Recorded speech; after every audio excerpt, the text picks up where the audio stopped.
दूसरा तीसरा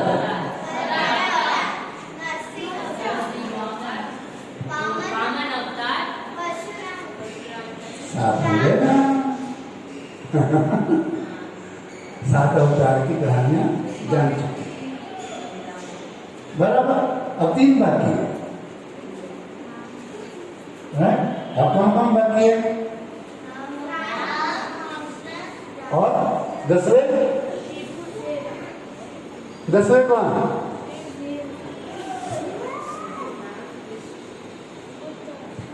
ठीक सोच के रखना, बाद में बताना 10वें के बारे में। 10वां अवतार अब दिन हुआ नहीं, होना बाकी है। कल की अवतार ये इस कलयुग का है, ठीक है। और ये कलयुग अभी शुरू ही हुआ है। कलयुग के केवल 5000 वर्ष ही हुए। एक युग में कुछ लाख वर्ष होते, ठीक है। तो जब ये कलयुग पूरा होने लगेगा, जब इस संसार की हालत बहुत बुरी हो जाएगी। अभी तो हम लोग अच्छे हैं यहाँ पर, है ना। आप लोग अच्छे अच्छे लोग हो, तो भगवान को कब आना पड़ता है? जब अच्छाई नजर नहीं आती, जब सत्य नजर नहीं आता, हर तरफ कबाड़ा ही कबाड़ा है, तब भगवान आते हैं सब सुधारने के लिए। तो कल की अवतार कब आएंगे? कलयुग के अंत में, ठीक है। तो 3 युग, पहला युग, दूसरा, तीसरा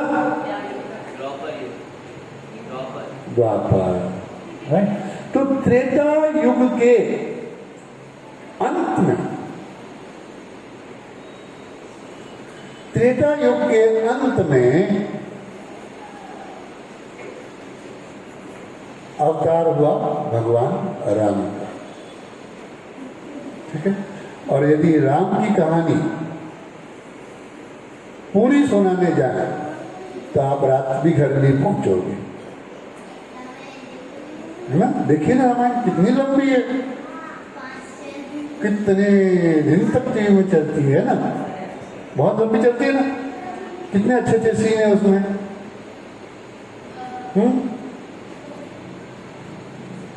तो रामायण में सबसे बढ़िया क्या है?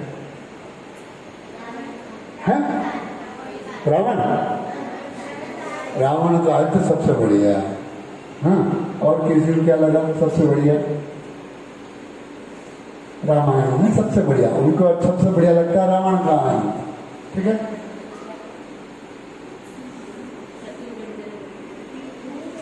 और क्या बढ़िया है रामायण में? कौन सा?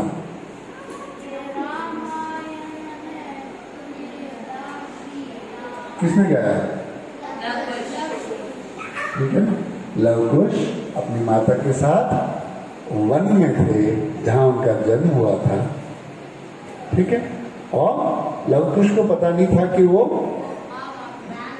राम जी उनके पिता हैं, और उनके दरबार में रहकर वो पर रामायण की कथा राम जी को ही सुना रहे हैं, ठीक है ना। तो राम कथा में रावण के अंत के अलावा और क्या अच्छा बात है, और क्या सबसे अच्छी बात है?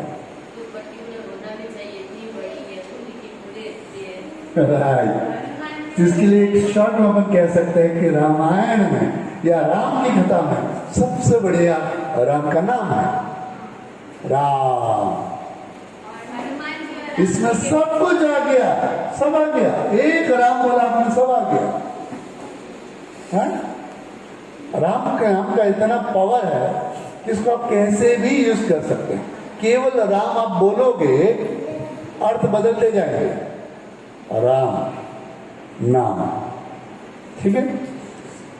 राम यानी देह छूटी, प्राण छूटे, मर गया। राम राम यानी नमस्ते, ठीक है। कितने अर्थ निकलते हैं, जितने लेते जाओ, नाम वही है, पर जैसे जैसे आप उच्चारण करोगे वैसे वैसे अर्थ बदलते जाएंगे। बराबर। ठीक है, कितने अर्थ ले सकते हैं आप।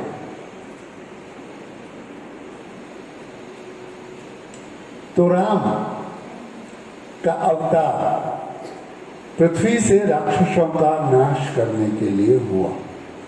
जब राक्षसों का प्रभाव बहुत बढ़ गया, जिसमें वो उस समय के त्रेता युग में सबसे महान, मैं महान कह रहा हूं, राक्षस कौन था?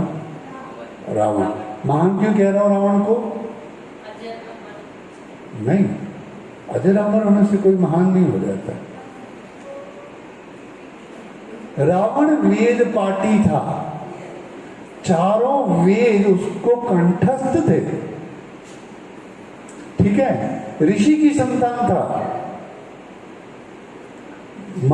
भगवान शंकर का, शिव का सबसे महान भक्त उस काल में, सबसे महान भक्तों में से वो भक्त था उनका, शिव जी का। नहीं, दुर्गुण तो थे, बोलते कि बहुत सारे अच्छे गुण हो मगर एक दुर्गुण आ जाए, वो सारे अच्छे गुणों का सत्यानाश कर देता है। कैसे? कि कितनी भी बढ़िया खीर बना लो तो पूरा बड़ा भगोना भर के सबके लिए खीर बना लो, मगर एक बूंद उसमें नींबू का डाला यानी सारी खीर सत्यानाश, खाने के काम की नहीं। तो रावण ने, महान तो बड़ा था, ठीक है, मगर कुछ दोष ऐसे थे जो माफी के योग्य नहीं थे, और उसको, उसके दोषों को हरने के लिए स्वयं भगवान ने अवतार लिया। ये भी कृपा रावण पर, ठीक है ना। हम भी मरेंगे, हमको मारने के लिए भगवान नहीं आएंगे, ये यमदूत आएंगे, क्योंकि हमने इतने ही पुण्य कमाए हुए हैं। तो रावण ने अपने पूर्व जन्म में कितने पुण्य कमाए होंगे कि उसको मारने के लिए स्वयं भगवान आए। भगवान के हाथ तो मरना भी तो बड़ी बात है ना, है ना, बड़ी बात है ना। भगवान के भक्त भी राक्षस बन के भगवान के हाथों मारेंगे। कौन? भगवान के भक्त। शाप मिल गया तो रावण में असुर बन गए। कौन? आपने पिछले कहानी में सुना है, हाँ सही सही, वही। कौन? अब बोलो। हिरण्याक्ष। ये दोनों भाई पहले दो कौन थे? जय और विजय, द्वारपाल थे, भगवान की सेवा में थे, मगर शाप मिला तो राक्षस हो गए, और उनका उद्धार करने के लिए भगवान ने वापस अवतार ले लिया। तो भगवान कैसा मस्त मस्त काम करते हैं, खुद तैयार करते हैं, खुद अच्छा करते हैं, खुद गंदा करवाते हैं, खुद वापस उनको मार के सीधा कर देते हैं, है कि नहीं? सेम जैसे आपकी माँ है, कभी लाड करती, कभी थप्पड़ मारती, कभी लाड करती, कभी थप्पड़ मारती, है ना। भगवान भी तो माँ जैसे ही है ना। तो रावण का उद्धार करने के लिए राम ने अवतार किया। कहाँ लिया? अयोध्या नगरी में। जब अयोध्या नगरी में राजा दशरथ राज्य करते थे, और दशरथ के 3 रानियां थी, 3 पत्नियां, ठीक है, और तीनों रानियों से एक की भी संतान नहीं थी, बच्चा नहीं था। कब राजा बूढ़े हो गए तब तक भी बच्चे नहीं हुए। तो फिर राजा ने क्या किया कि महर्षि को बुलाया और पुत्रेष्टि यज्ञ करवाया, और उस यज्ञ के प्रताप से उन्हें एक कलश प्राप्त हुआ। उस कलश में जो प्रसाद था वो उन्होंने अपनी रानियों को दिया, ठीक है। बड़ी रानी कौन? कौशल्या। दूसरी? तीसरी? कैकेयी। तो कौशल्या के राम हुए, सुमित्रा के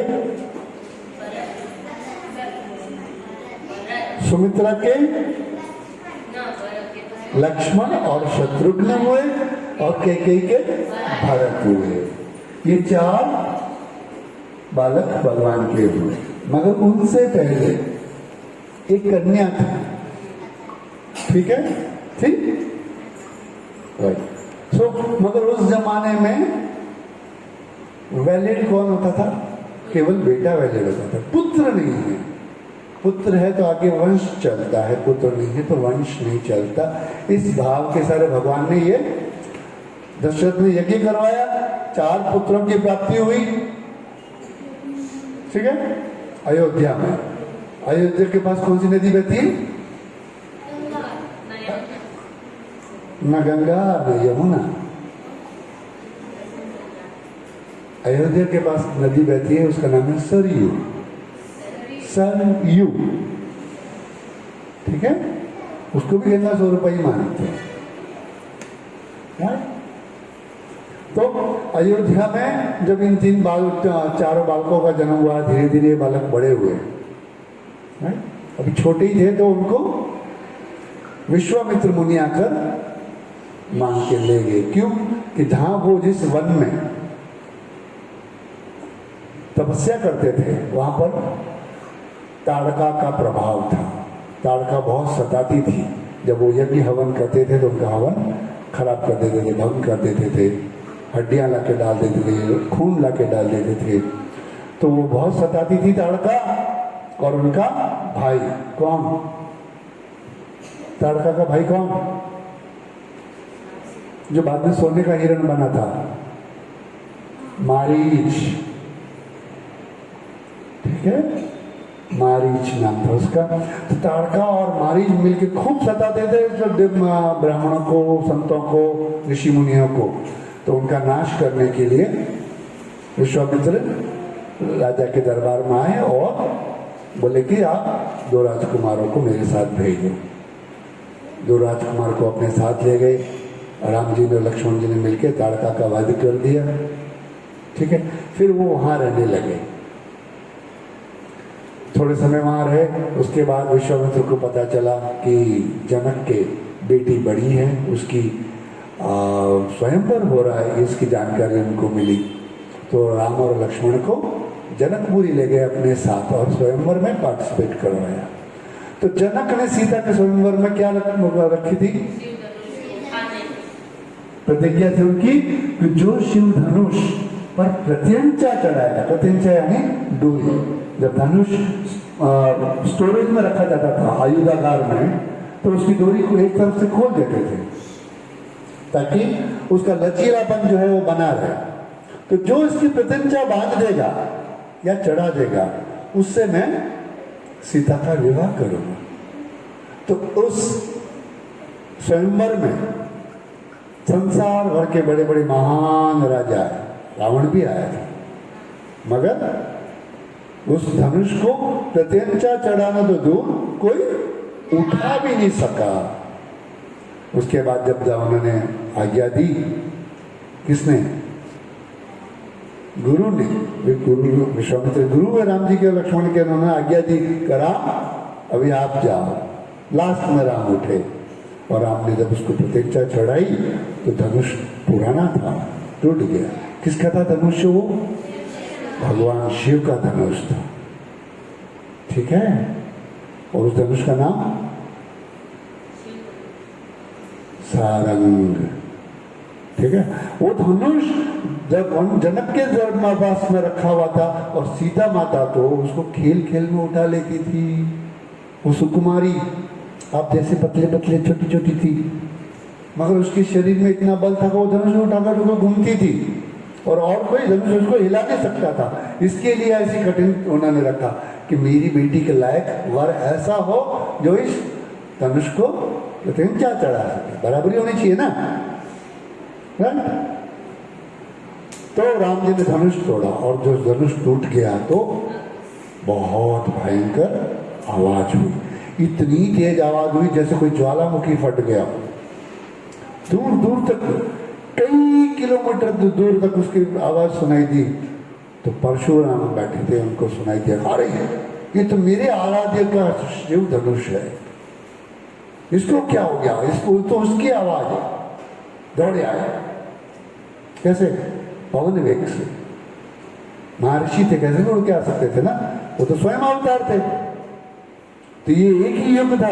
त्रेता युग के अंत में 2 अवतार एक साथ, दोनों विष्णु भगवान के अवतार परशुराम और राम एक दूसरे को फेस किए। पहली बार आमने सामना हुआ दोनों का।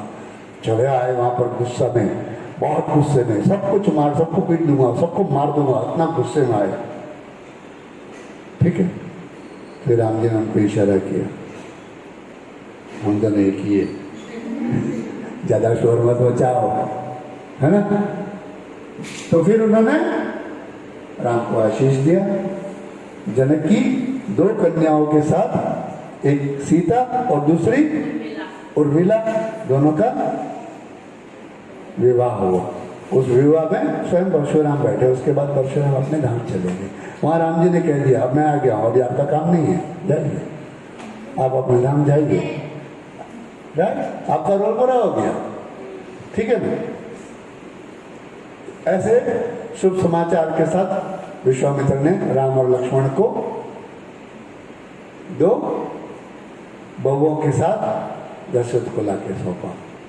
फिर दशरथ, उनके और 2 कन्याएं थी, तो भरत और शत्रुघ्न का भी विवाह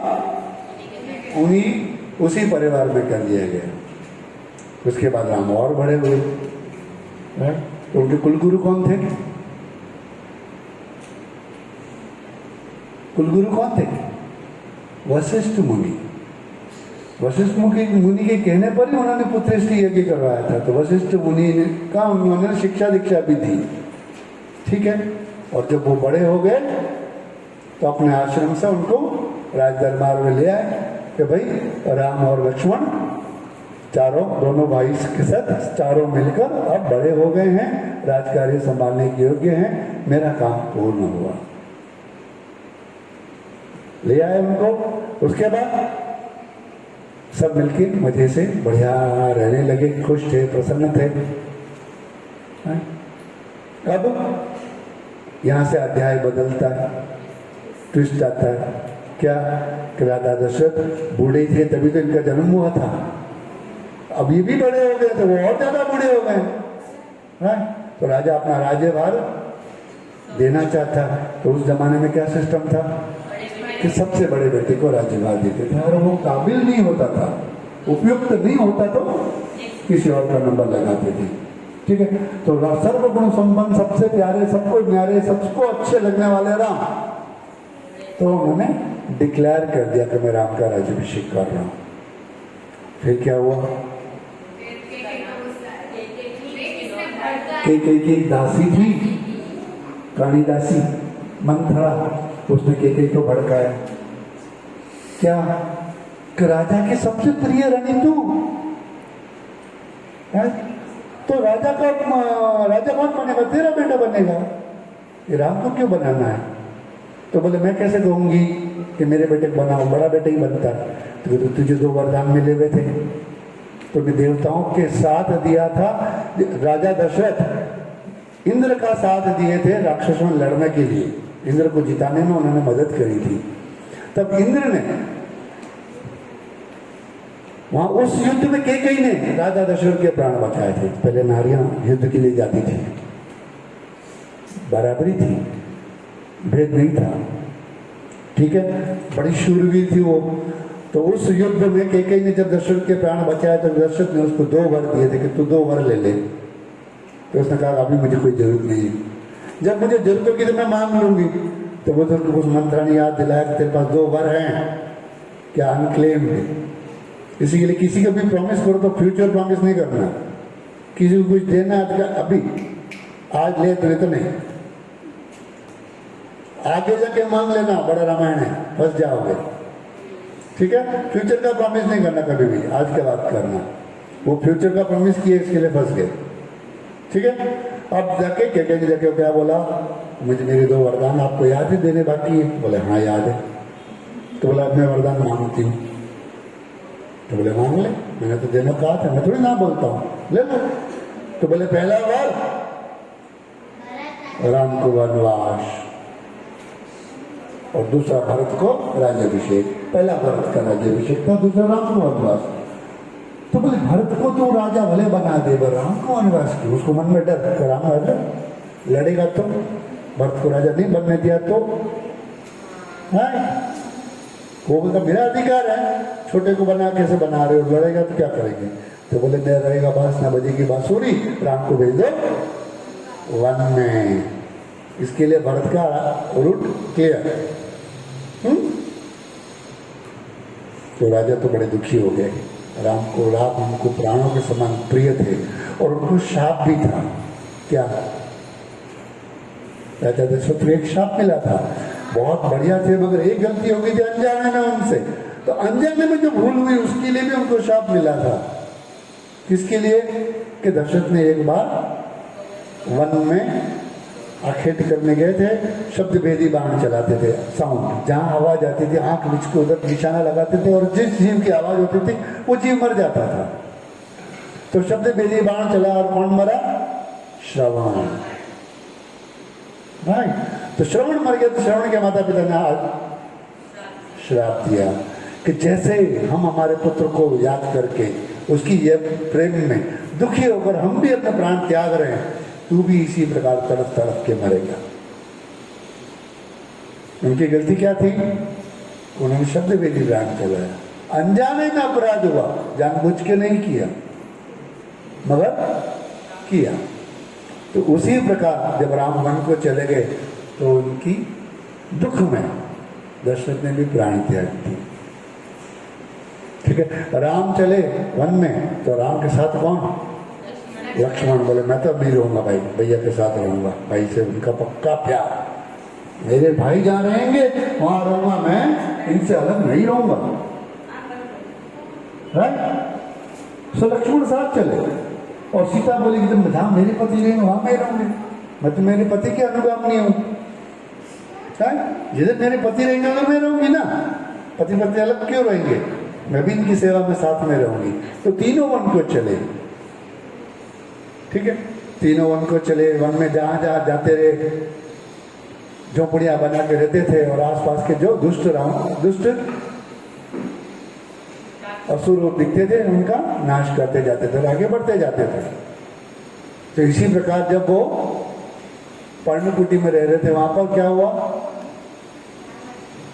कौन आई? शूर्पणखा आई। ठीक है, और बड़ी सुंदर थी, बड़ा थी तो राक्षसी और सुंदर वेश बना कर लक्ष्मण को बोला मुझसे शादी का। लक्ष्मण बोला नहीं, मैं नहीं करूँगा। अरे भाई जी, मैं तो नौकर हूँ, वो राजा है, उनसे शादी कर ले। उनके पास गई तो बोले मेरी तो ऑलरेडी पत्नी है भाई, मैं तुझसे विवाह नहीं कर सकता, तू तो लक्ष्मण के पास ही चली गया। तो दोनों भाई उसके साथ खेल खेलते रहे। आखिर उसको गुस्सा आया, वो अपना असली रूप माई और मारने दौड़ी तो लक्ष्मण ने उसको नाक कान काट दिए खर्च करके। ठीक है, अब वो भागी लंका की तरफ। क्यों? क्योंकि उनकी बहन थी, लंका के राजा रावण की बहन थी। वहां जाओगे अपने भाई को बोले देख भाई मेरे क्या हाल हो गया है, अब तुझे बदला लेना पड़ेगा। तो रावण ने बदला लिया। बदला लेने के लिए क्या किया कि बोलिए मैं इसकी पत्नी को उठा लाऊंगा। तो उसने क्या किया? शूर्पणखा ने, रावण की कमजोरी थी स्त्री, सुंदर स्त्रियां उसको अच्छी लगती थी, तो उसने सीता जी को बहुत अच्छा वर्णन किया, ऐसी सुंदर वैसी सुंदर। रावण के मन में लोभ आ गया कि ऐसी सुंदर तो मेरी दरबार में होनी चाहिए, वो वन में घूमने वाले के यहाँ क्यों हो। ठीक है, तो मैं जाकर उस सुंदर स्त्री को ले आऊंगा, उठा के ले आऊंगा, चुरा के ले आऊंगा। मगर राम पराक्रमी था, ये उसको पता था। मतलब क्या करूं? तो उसने मारीच को भेजा, मारीच को उसके यहाँ बुलाया, आ भाई।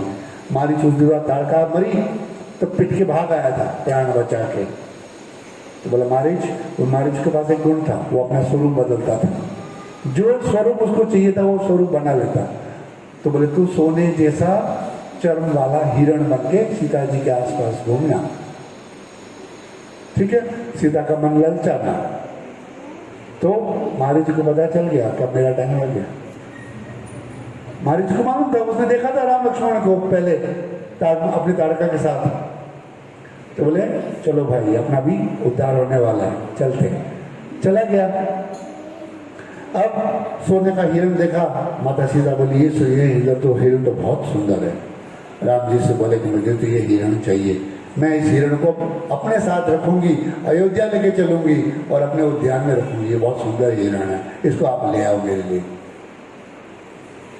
तो राम ने देखा कि भाई बड़ा सुंदर हिरण है, चलो मैं ले आता हूँ। और राम जी को थोड़ा डाउट हुआ कि इतना सुंदर है, कुछ न कुछ गड़बड़ है, मगर पत्नी की मांग है, कोई पति कैसे ठुकरा है ना, पूरी करनी पड़ती है ना, करनी पड़ती है ना। तो राम जी बोला लक्ष्मण को, तो लक्ष्मण तो ध्यान रखना, तू सीता को छोड़ के मत जाना, तू इधर ही रहना, मैं इस हिरण को पकड़ के लाता हूँ। राम जी गए हिरण के पीछे, हिरण ने वहाँ चालाकी करी, क्या राम जी ने उसको पकड़ा भी नहीं, मारा भी नहीं, उससे पहले ही वो चिल्लाने लग गया, हा लक्ष्मण करके जोर जोर से चिल्ला दिया। अब राम जी को चिल्लाया तो राम जी को मालूम पड़ा करे ये तो गड़बड़ है, तो उसको मारा तीर मारते हुए तो असली स्वरूप मार क्या गिर गया, और राम जी दौड़ के आ रहे हैं, मगर उस आवाज के कारण सीता ने आवाज सुनी, करे तेरे भैया तकलीफ में है, जा भाई को बचा, कुछ गड़बड़ हो गई है।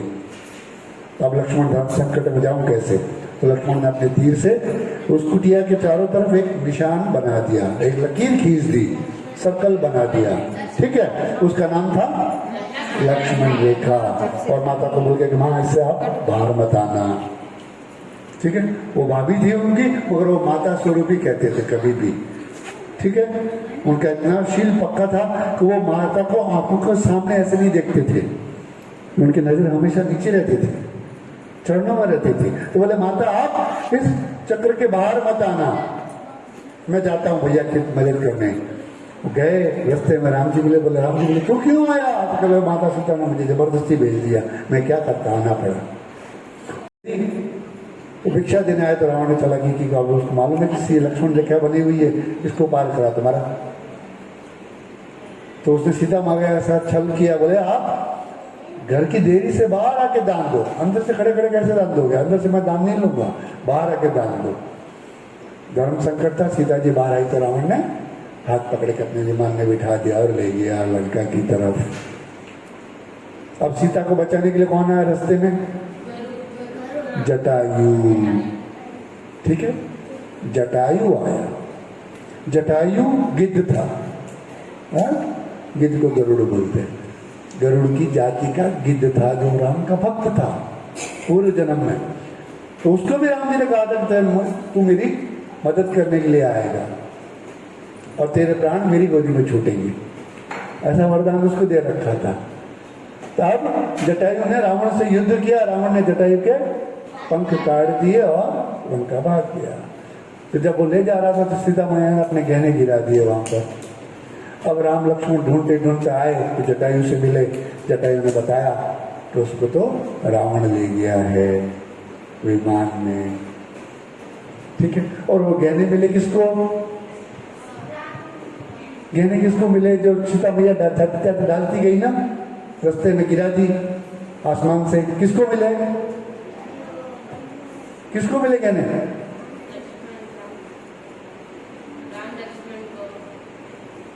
वो गहने मिले हनुमान जी को, उन्होंने जमा करा दिया अपने राजा के पास। किसके पास? सुग्रीव के पास। तो जटायु से मिलने के बाद जब वो सुग्रीव और हनुमान जी का मिलन हुआ राम जी का, तो उन्होंने वो गहने दिखाए, राम जी ने पहचान लिया कि हाँ ये गहने मेरी पत्नी के ही हैं, राइट। उसके बाद उन दोनों की मदद से, वानरों की मदद से भगवान ने लंका जाने का रास्ता खोजा, समुद्र पे पुल बनाया, ठीक है। पुल किसने पुल बनाया? सब वानरों ने मिलकर बनाया। उनका इंजीनियर कौन थे? नहीं, नल और नील, ये दो, नल और नील दो वानर थे जो इंजीनियर थे, उन्होंने इस पुल का निर्माण किया, ठीक है।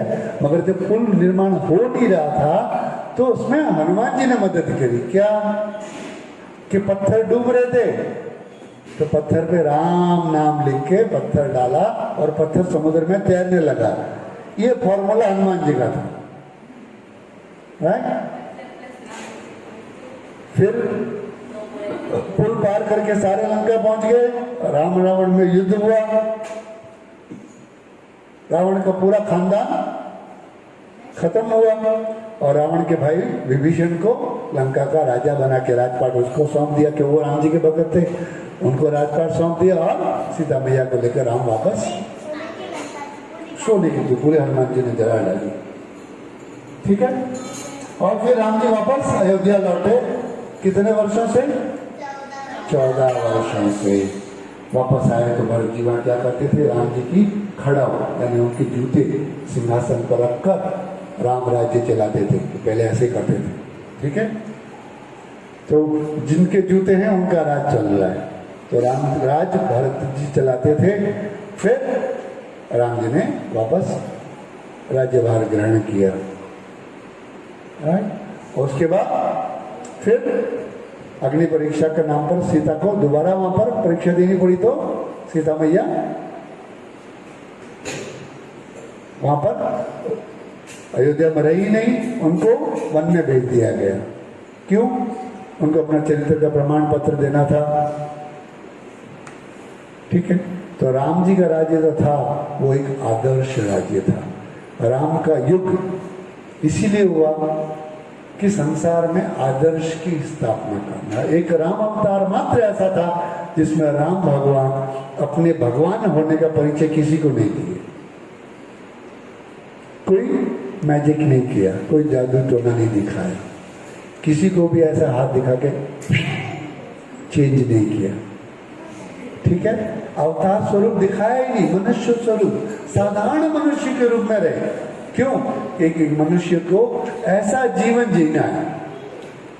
तो कैसा जीवन जीना चाहिए, ये जीवन दर्शाने के लिए राम अवतार हुआ। और